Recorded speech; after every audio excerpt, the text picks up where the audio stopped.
स्वागत है आप सभी का सेंसेक्स के सुल्तान सीजन 4 के 5वें सिटी राउंड में। और अब तक हम 4 सिटी राउंड कर चुके हैं। इसमें अहमदाबाद, राजकोट, दिल्ली, मुंबई जैसे शहरों से हम होकर गुजर चुके हैं। तो सेंसेक्स का सुल्तान सीजन 4 का 5वां सिटी राउंड यानी कि जयपुर राउंड की शुरुआत होने जा रही है। 4 कंटेस्टेंट हमारे साथ मौजूद हैं, उनसे हम बातचीत भी करेंगे, सवाल जवाब भी करेंगे। लेकिन उससे पहले मैं बुलाना चाहूँगा आज की जूरी को।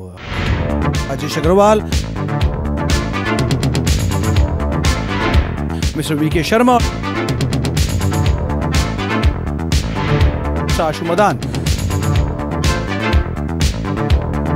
सबसे पहले आप बातचीत करते हैं अपने कंटेस्टेंट से और एक एक करके मैं सभी कंटेस्टेंट्स को भी बुलाना चाहूँगा। लेकिन उससे पहले आपको इस शो का फॉर्मेट बता देते हैं। आज इस शो में यानी कि जो सिटी राउंड है, जयपुर सिटी राउंड है, इस जयपुर सिटी राउंड में 3 राउंड्स होंगे। लेकिन इससे पहले एक राउंड खेला जा चुका है जो कि है ऑनलाइन ट्रेडिंग राउंड।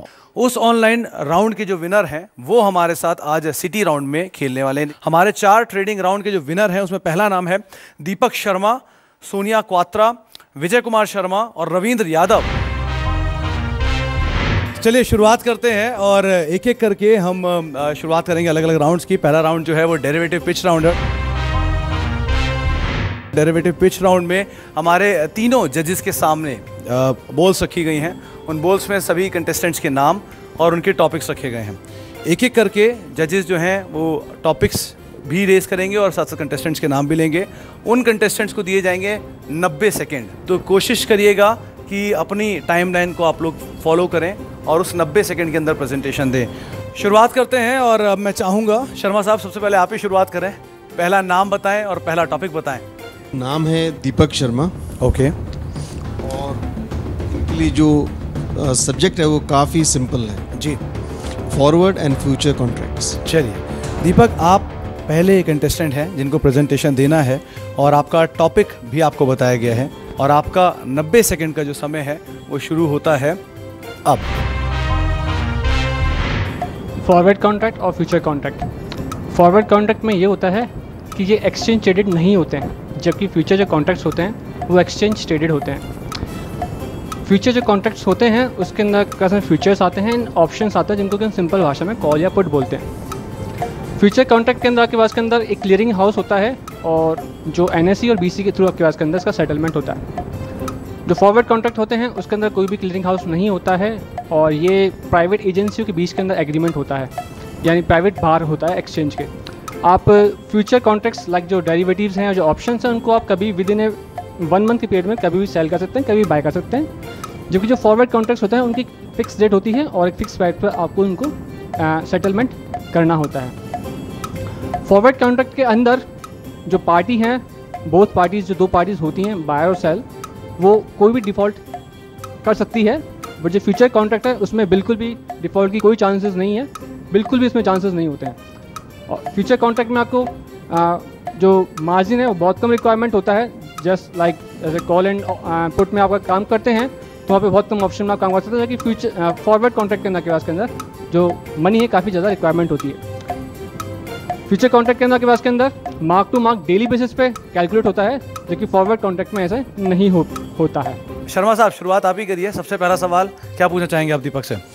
जो चीज़ आपने अभी तक अपने 90 सेकंड्स में नहीं बोली वो अब एग्जाम्पल दे के बताइए लोगों को। सपोज कर लीजिए मैंने कोई भी कॉन्ट्रैक्ट फ्यूचर कॉन्ट्रैक्ट परचेस करा है, मे बी वो फ्यूचर का एक लॉट हो सकता है किसी भी स्टॉक का, लाइक SBI के ऊपर यहाँ पे ले सकते हैं, ऐड कर सकते हैं। और उसी का जो ऑप्शंस हो गया लाइक पुट एंड कॉल, उसको बाई भी कर सकते हैं, सेल भी कर सकते हैं। आम आदमी की भाषा में एक आम जो यूज़र है उसको कैसे यूज़ कर सकता है फ्यूचर कॉन्ट्रैक्ट्स को?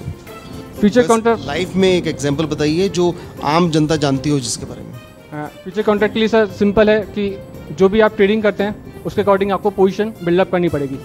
या तो आपको कोई भी फ्यूचर का एक लॉट परचेस करना होगा, या फिर आपको कोई भी पुट ऑप्शन परचेस करना होगा, या उसको कॉल ऑप्शन परचेस करना होगा। अगर आपको सेल करना है, एडवांस सेलिंग करनी है, तो इसको आप राइट भी कर सकते हैं। जो बेसिक चीज़ थी वो आप मिस कर रहे हैं, वो मैं चाहूँगा कि मदान जी आगे इसको संभालें। जी, तो अब तक तो शायद आप संतुष्ट नहीं लगे शर्मा साहब, लेकिन आशु आपका सवाल क्या होगा? क्लैरिटी जो कॉन्सेप्ट की है और जो फंडा था, I am satisfied with the answer of Deepak जो उसने बोला. But yes, once it comes to the hard core technical को उसको ट्रांजेक्शन में एक्सप्लेन करना है, तो आई थिंक वो जो एक लेवल ऑफ सेटिस्फैक्शन जो हमें चाहिए वो थोड़ा सा मिसिंग था. क्योंकि बहुत सारा मार्केट में ये होता है कि हम नॉलेज तो बहुत रखते हैं. I mean it's a chicken and egg story market में, कि नॉलेज पैसे बनाती है या पैसे बनाने से नॉलेज आती है. सो आई थिंक इसका आंसर थोड़ा सा डिफिकल्ट रहता है. But yes, if you are able to relate it in the exact transaction, that would make anybody और यू मोर हैप्पी. अब अगले कंटेस्टेंट की तरफ चलते हैं और अगले टॉपिक की तरफ भी चलते हैं. राजेश, अगला टॉपिक और अगला कंटेस्टेंट कौन है? मिस्टर विजय कुमार शर्मा. जी, विजय से सवाल है. And the topic is dividend and volatility on put option price. Dividend and volatility on put option price. Derivative markets में ऑप्शंस जो हैं उसके अंदर स्ट्रेटेजी बनानी हमको पड़ती है कि जब भी मार्केट के अंदर डिविडेंड की घोषणा होती है तो स्पॉट प्राइस जो है वो एकदम नीचे आता है. तो उसके अंदर हमको ये ध्यान में रखना पड़ता कि इसकी जो रेट्स हैं, प्राइस जो मार्केट में आएगी उसमें डिविडेंड्स की जैसे ही अनाउंसमेंट हुआ तो स्पॉट प्राइस एकदम नीचे आ जाएगी. और उसके प्रीमियम्स जो हैं वो जो अफेक्टिंग फैक्टर हैं उनको ध्यान में रखते हुए और हमको उसके प्राइस जैसे सेल या पुट जो भी करना है उसमें बहुत ध्यान रखना पड़ेगा. Thank you sir. That's it. चलिए, 50 सेकंड आपके पास बचे रह गए हैं और रफली 40 सेकंड का आपने इस्तेमाल किया है.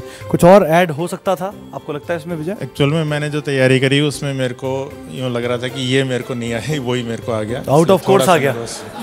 थोड़ा सा आउट ऑफ कोर्स आ गया. आउट ऑफ कोर्स आ गया. जजेस की तरफ चलते हैं. आशु, शुरुआत आप करें. विजय, आई थिंक एक क्रेडिट मैं आपको ज़रूर दूंगा कि यू वर कैंडिड, कि आपने एक्सेप्ट किया कि ये नहीं आता था. और इस चीज़ में आगे भी ये लाइफ में हमेशा मान के रखना, मैं 25 साल से या 24 साल से इस मार्केट में हूँ, लेकिन आज भी हम कुछ ना कुछ लर्निंग कर रहे हैं. आज भी बहुत सारी चीज़ें हैं जो मुझे नहीं आती हैं, and I don't shy away in asking जिसको मेरे से ज़्यादा पता होता है. सो ये आपने जो एडमिट किया ये बहुत ही कैंडिड चीज़ थी, अच्छा था. और हमेशा लर्निंग करते रहना और कभी इस चीज़ को ये मत सोचना कि मुझे ये नहीं आता. तो आई थिंक जिस तरह से आपने इस फोरम में पब्लिक में एडमिट किया तो I appreciate that was very important. और हमेशा लर्निंग करते रहना. Thank you.